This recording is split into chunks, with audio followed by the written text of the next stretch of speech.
In my previous video, I spoke about our struggle for purpose as a generation. And in this video, I want to speak on an aspect that has made it difficult for us to actually find that purpose. And it's this idea of us kind of just distracting ourselves to death. And there's this book, I don't know who wrote it, but it's called Amusing Ourselves to Death.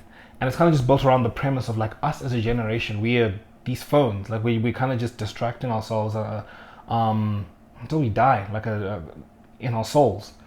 And in the previous video, I spoke about how it's important, or how we kind of got into this place where we just are kind of removed from the culture. Like we don't really like want to get in the fight, and it's important that we get in the fight. I spoke about this in actually my first video on the King's Table.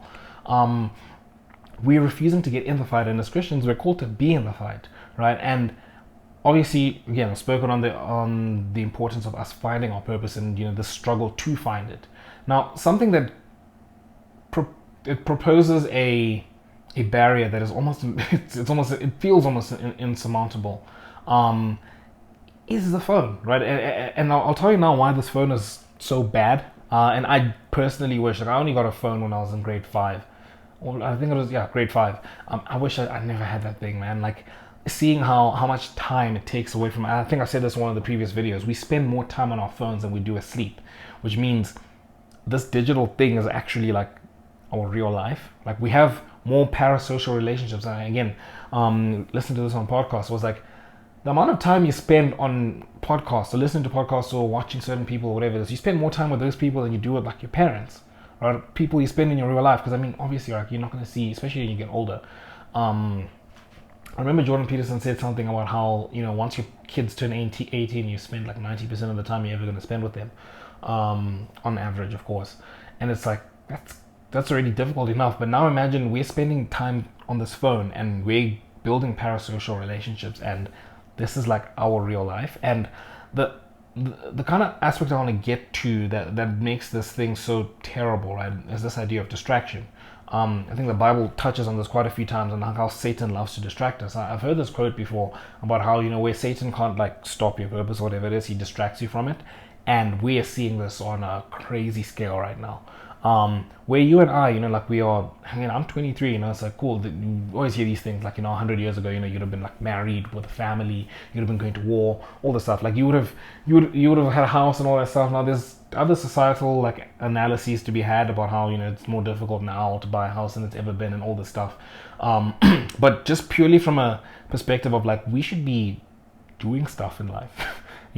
And a lot of us are trying, but there's a lot of people that are just disconnected completely from society, and it's the phone, right? And this thing of distraction, the reason it pulls us away from our purpose so much is that we are incapable. We're physically incapable. I remember seeing this video, it's by Harvard or something. I don't know when they posted it, and I mean, Harvard is not, we don't really want to get too much into political stuff, but not the most reputable, like the tertiary institutions aren't the most reputable like sources and stuff anymore. But he was speaking about this whole concept of like, we are not capable of sitting down by ourselves. And I remember first hearing this concept a couple years ago, and it was this thing of like, when last did you sit down by yourself? You're not doing any activity, you're not on your phone, you're not amusing yourself in any way.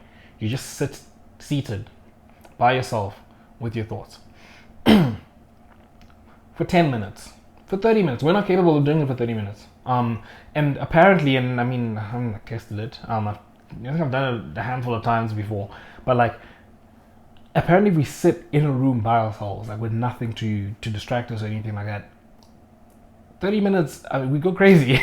And I don't mean like you go like, insane, like you're going to go to an asylum and stuff. But it's like, the reason that's so important, and the reason why not having it now is killing us, is that we don't want to. Like, think about how many times we don't want to be bored. We're afraid to be bored. And the reason we don't want to be bored is because when you're not bored, or when you are bored, you're forced to think about like the deeper questions in life. You start to think like, what is my purpose? What have I been doing on this planet for for so long?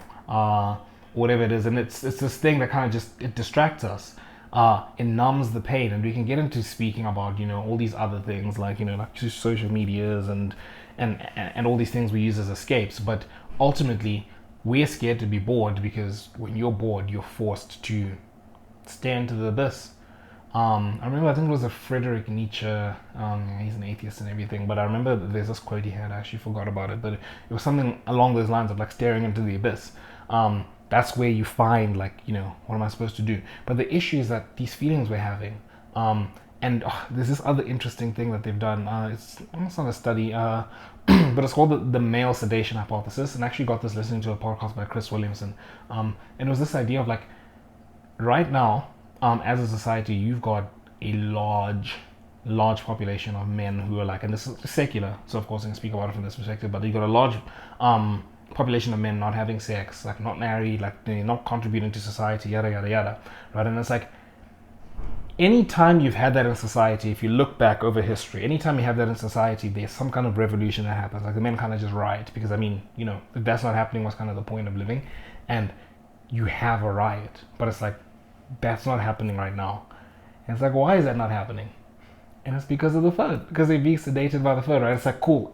Whatever conditions would have been necessary in the past to kind of cause this whole thing are being dampened by the phone, because now you don't have time to actually sit back and think, hey, I don't like the way life is looking right now, let me go do something to fix it. You're not going to, because I can go watch a football game, or I can go scroll on TikTok for 2 hours and forget about things. Or we can talk about the porn issue as well. Like, it's like, why would, like, it just keeps sedating you. And I love, it's male sedation hypothesis. We're sedated, and I love the thing of like, amusing ourselves to death. It's this whole thing of like, and it really changes the lens of the way you look at these things, where it's like, I'm not spending time on my phone all the time because, oh, I love this thing or whatever it is. It's like, I'm scared of something. I'm hiding from like myself and thinking about stuff, and it's scary. It really is scary. And I think as men, it's an important aspect for us to like fix, and it's difficult. I think this is where it's important, where I spoke about the whole concept of the King's Table. It's all built from this, right? It's like, cool, we can identify these problems we have, but fixing them is a whole different issue. And the first thing you got to start with is that brotherhood, and then from there we kind of start building on purpose. And then, cool, I've got this thing I'm kind of doing, I don't need to spend as much time on this, but being aware of this is very important. But yeah, it's something I learned about, and it's interesting. But yeah, that's all I got for this video. Until next time, see you guys.